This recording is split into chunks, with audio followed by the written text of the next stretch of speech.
ایک روزہ رمضان کا کبھی سوچا رمضان کا مطلب کیا ہے؟ رمضان کو رمضان کیوں کہتے ہیں؟ اللہ نے 11 مہینوں کے نام عربوں سے رکھوائے اور روزے کے مہینے کا نام خود رکھا قرآن میں، شہر رمضان الذی انزل فیہ القرآن۔ محرم، صفر، ربیع الاول، ربیع الثانی، جمادی الاولی، جمادی الثانی، رجب، شعبان، شوال، قاعدہ، ذوالحج، یہ عربوں نے نام رکھا اور رمضان پہلے سے رکھا جا چکا تھا، عربوں سے رکھوایا۔ رمضان کے لفظ اور روزے میں کیا جوڑ ہے؟ رمضان کہتے ہیں جل جانا، جل جانا، جل جانا۔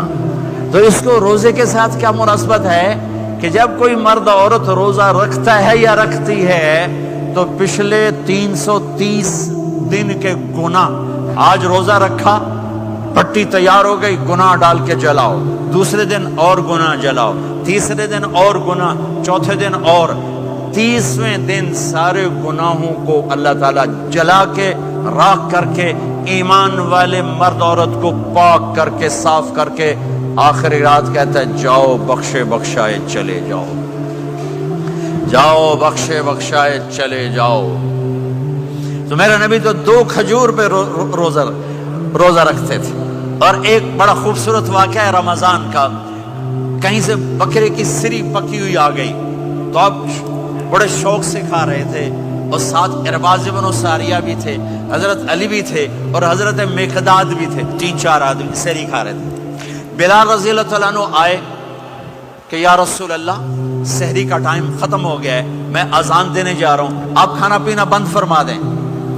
اب میں کہا ٹھیک ہے، وہ باہر چلے گئے، اذان دینے لگے، پھر خیال آیا میں دیکھ لوں کہ آپ نے کھانا چھوڑا کہ نہیں چھوڑا۔ واپس آئے تو آپ کھا رہے تھے، میں کہا یا رسول اللہ واللہ لقد اصبحت، اللہ کی قسم صبح ہو گئی۔ آپ نے ہاتھ پیچھے کر لیا، کہا ارے بلال نہیں ہوئی تھی، نہیں ہوئی تھی، تیرے قسم کھانے پر اللہ نے پہلے نکال دیا اس کو کہ تیری قسم جھوٹی نہ پڑے۔ حضرت علی نے فرمایا اگر بلال قسم نہ اٹھاتے تو جب تک میرے نبی کھاتے رہتے اللہ صبح کو پیچھے ہٹاتے جاتے۔ دیگ پک رہی تھی، ابو عبیدہ رضی اللہ تعالیٰ عنہ بن جراح وہ دیگ پکا رہے تھے، بکرا۔ آپ نے کہا ابو عبید یہ مجھے بکرے کی دستی پکڑانا، اگلے بازو، آپ کو اگلے بازو کا گوشت پسند تھا، گردن کا گوشت پسند تھا، یہ کمر کے پٹھ کا گوشت آپ کو پسند تھا، دودھ پسند تھا، برنی کھجور پسند تھی، عجوا کھجور پسند تھی، تازہ روٹی پسند تھی۔ آپ یا تازہ کھاتے تھے یا فاقہ، توڑی طرح نہیں 8 دن پکا کے فریڈاں ٹھوک دے ہو تو کٹ کے گرم کیتی رکھو تو کھاتی رکھو، یا آپ تازہ کھاتے تھے یا فاقہ فرماتے تھے۔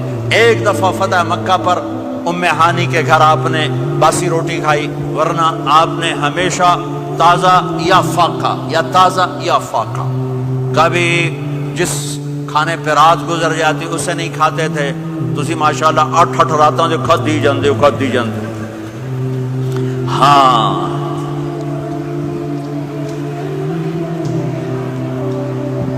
تو کہنے لگے عبید یہ دستی پکڑانا، تو انہوں نے ایسے بکرے کا بازو نکال کے پورا آپ نے یوں پکڑا، نوچ کے پھینکا، کہا دستی پکڑانا، انہوں نے یوں نکالا ڈوئی سے، آپ نے پکڑا، کھایا، کہا مجھے بکرے کا بازو دستی پکڑانا، کہا یا رسول اللہ بکرے کی 2 ہی ہوتی ہیں۔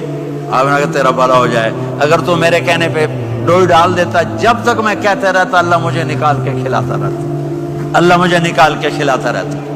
اللہ نے رمضان بھیجا ہوا ہے، رمضان آ رہا ہے، اللہ کی رحمتوں کا جنت کے دروازے کھل گئے، جہنم کے دروازے بند ہو گئے، ایک دوسرے کو معاف کر دو، روزے کی حفاظت کرو۔ آپ بہت سے بہن بھائی آئے بیٹھے ہو، لڑے ہوئے ہوگے، ناراض ہوگے، میاں بیوی لڑے ہوئے ہوں گے، بھائی بہنیں لڑی ہوں گی۔ رمضان آ رہا ہے، تیاری کرو، جیسے حج پر جانے سے پہلے معافیاں مانگتے ہو، رمضان سے پہلے بھی ایک دوسرے سے معافی مانگو، ایک دوسرے کو معاف کرو، ایک دوسرے کو درگزر کرو، خود جا کے معافی مانگ لو، اللہ آپ کا مقام اونچا کر دے گا، مرتبہ اونچا کر دے گا۔ آخری رات اللہ تعالیٰ فرماتے ہیں جاؤ تمہارے رات کی قیام اور دن کے روزے کے بدلے تمہیں سب کو معاف کر دیا، مانگو۔ اور ایک رات اللہ نے شب قدر بنائی، جو 1000 راتوں کے برابر کر دی. وہ آج آپ کی تو راتیں بڑی چھوٹی ہیں, 5 راتیں جاگ لو 3 گھنٹے دی بھی نہیں رات ہوندی, تو 5 راتیں جاگ لو 21 23 25 27 29, ان میں سے ایک رات ضرور شب قدر ہوگی. ایک رات کا جاگنا 80 سال کی عبادت سے بڑھیا ہو جائے گا. صرف ایک رات کا جاگنا, ایک رات کا جاگنا. ایک شرط ہے, دل میں بغض نہ ہو, نفرت نہ ہو, حقارت نہ ہو, کسی مسلمان کو حقیر نہ جانو, بلکہ کسی انسان کو حقیر نہ جانو, تو آپ کی بندگی اللہ کی بارگاہ میں پہنچ کر آپ کے مقام کو اونچا کر دیں گی. تو عبادات میں ایک نماز ہے, پھر ایک روزہ ہے, پھر زکوٰۃ اور حج مالدار لوگوں کا فریضہ ہے, غریبوں کا نہیں ہے, متوسط طبقے کا نہیں ہے. تو عبادات کا جو نصاب ہے بڑا مختصر ہے. 5 نمازوں پہ کتنا وقت لگتا ہے؟ روزے سال کے بعد آتے ہیں, گنجائش ہے بیمار و بعد میں رکھ لو, مریض. سب سے پہلے یہ سمجھ لیں کہ حضور نے فرمایا نماز میری آنکھوں کی ٹھنڈک ہے. یعنی ہم چونکہ کچھ باتیں بہت زیادہ سنتے ہیں تو اس کا ذائقہ نہیں محسوس کرتے. کبھی حدیث کے لفظوں پر غور کریں. فرمایا نماز میری آنکھوں کی ٹھنڈک ہے. یعنی کہتے ہیں نا آنکھیں ٹھنڈی ہو گئیں, تو حضور فرماتے ہیں جب تو سجدہ کرتا ہے نا میرے امتی, جب تو نماز پڑھتا ہے, رکوع قیام سجود کرتا ہے, تو تیرے نبی کی آنکھیں ٹھنڈی ہوتی. یہ کتنا بڑا رضا والا کام ہے نبی پاک صلی اللہ علیہ وسلم کی نماز پڑھنا. اور حضور کا اپنا نماز کے ساتھ رشتہ یہ تھا کہ سورج گرہن ہوا تو حضور نے نماز کی نیت باندھ لی, چاند گرہن ہوا تو نماز پڑھنے لگے, تیز بارشیں طوفان کی صورت میں آئیں تو نماز پڑھی, بارش نہیں ہوتی تو نماز پڑھی. حتیٰ کہ جنگوں کے موقع پر بھی میرے نبی پاک نماز کی کثرت فرماتے تھے.